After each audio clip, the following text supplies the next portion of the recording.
Assalamualaikum warahmatullahi wabarakatuh. Perubahan iklim berpotensi mengganggu stabilitas ekonomi dan masyarakat, menambah tantangan lingkungan, dan merusak upaya pembangunan berkelanjutan. Nah, sebelum kita membahas lebih lanjut tentang energi dan perubahan iklim, izinkan saya memperkenalkan diri. Nama saya Sela Trikartika, mahasiswa Universitas Islam Negeri Raden Intan Lampung, Fakultas Tarbiyah dan Keguruan, Prodi Pendidikan Matematika, kelas 4C. Perubahan iklim dapat dikatakan sebagai tantangan terbesar yang pernah dihadapi umat manusia. Hal ini mempengaruhi seluruh bagian bumi, dari wilayah kutub hingga daerah tropis, dari gunung hingga lautan.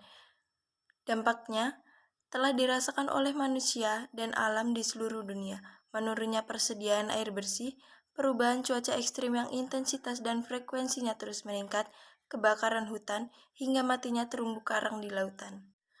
Para peneliti telah memberikan peringatan bahwa kenaikan suhu bumi sebesar 1,5 derajat Celcius akan memberi dampak bencana yang besar, perubahan cuaca yang ekstrim seperti banjir, badai, kekeringan, dan gelombang panas. Dapat memberikan kerugian yang besar dari segi sosial maupun ekonomi. Mencairnya es di wilayah kutub berdampak pada kenaikan permukaan laut, membanjiri wilayah pesisir bahkan negara kepulauan. Kelangkaan air dan gagal panen menyebabkan kurangnya persediaan pangan. Kerusakan alam ini tentu akan berpengaruh pula pada kepunahan massal di masa depan. Langkah global untuk mengatasi perubahan iklim. Yang pertama, menggunakan sumber energi yang terbarukan dan ramah lingkungan. Langkah global pertama yang dilakukan dalam rangka mengatasi perubahan iklim adalah dengan cara menggunakan sumber energi yang terbarukan dan lebih ramah lingkungan. Hingga saat ini, sudah mulai banyak perumahan dan apartemen yang berada pada kota-kota besar mulai mengandalkan dan memasang panel surya untuk mengurangi penggunaan dan beban listrik pada tempat tinggal mereka.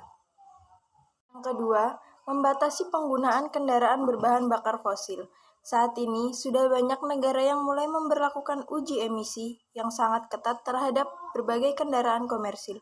Tidak hanya itu saja, beberapa negara sudah memberlakukan transportasi umum tidak boleh untuk menggunakan bahan bakar fosil sama sekali.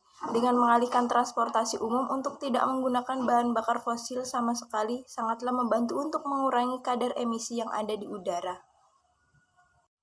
Yang ketiga, melakukan penanaman hutan dalam skala besar. Hutan merupakan jantung kehidupan bagi dunia ini. Tanpa adanya hutan dan wilayah hijau akan membuat kondisi bumi menjadi lebih panas dan tidak ada yang bisa menghasilkan oksigen yang segar untuk kita hirup. Saat ini, setiap negara sudah mulai sukses dalam menjalankan program penanaman pohon dalam jumlah yang besar. Setiap rumah juga diharuskan untuk mempunyai halaman sendiri ataupun tanaman vertikal bagi yang tidak mempunyai halaman rumah sama sekali. Singapura menjadi salah satu negara yang bisa dibilang sukses untuk menciptakan lahan hijau vertikal yang sangat menarik dilihat dan tidak mengurangi manfaatnya sama sekali. Cara mencegah perubahan iklim di rumah. Setelah kita melihat dan sadar bahwa betapa pentingnya peran kita sebagai individu untuk membantu mewujudkan terjadinya negara yang hijau dan meminimalisir perubahan iklim di dunia yang kita tinggali, kita bisa memulai dengan cara menanam berbagai tanaman yang rindang pada halaman rumah kita. Halaman yang rindang akan menciptakan suasana yang sejuk dan teduh bagi lingkungan tempat tinggal kita dan menjadikannya semakin nyaman untuk ditinggali. Apabila kita tidak mempunyai halaman yang luas, maka kita bisa mengakalinya dengan membuat halaman secara vertikal agar tetap ada tanaman yang bisa memproduksi oksigen yang dibutuhkan oleh kita. Di sini saya akan memberikan contoh pemanfaatan energi terbarukan sinar matahari sebagai media pengering biji cabai dan buah kopi yang dilakukan masyarakat tempat tinggal saya. Masyarakat di sekitar saya tinggal mayoritas adalah petani dan pekebun, contoh seperti cabai dan kopi tersebut. Masyarakat menggunakan bibit cabai yang diambil langsung dari buah cabai yang telah dikeringkan dengan menggunakan sinar matahari hingga kering, kemudian ditumbuk kasar untuk memisahkan biji cabai dengan kulit cabai. Kemudian setelah dipisahkan, biji cabai akan bisa mulai ditanam oleh para petani. Pemanfaatan sinar matahari sebagai energi terbarukan juga sangat digunakan oleh para petani.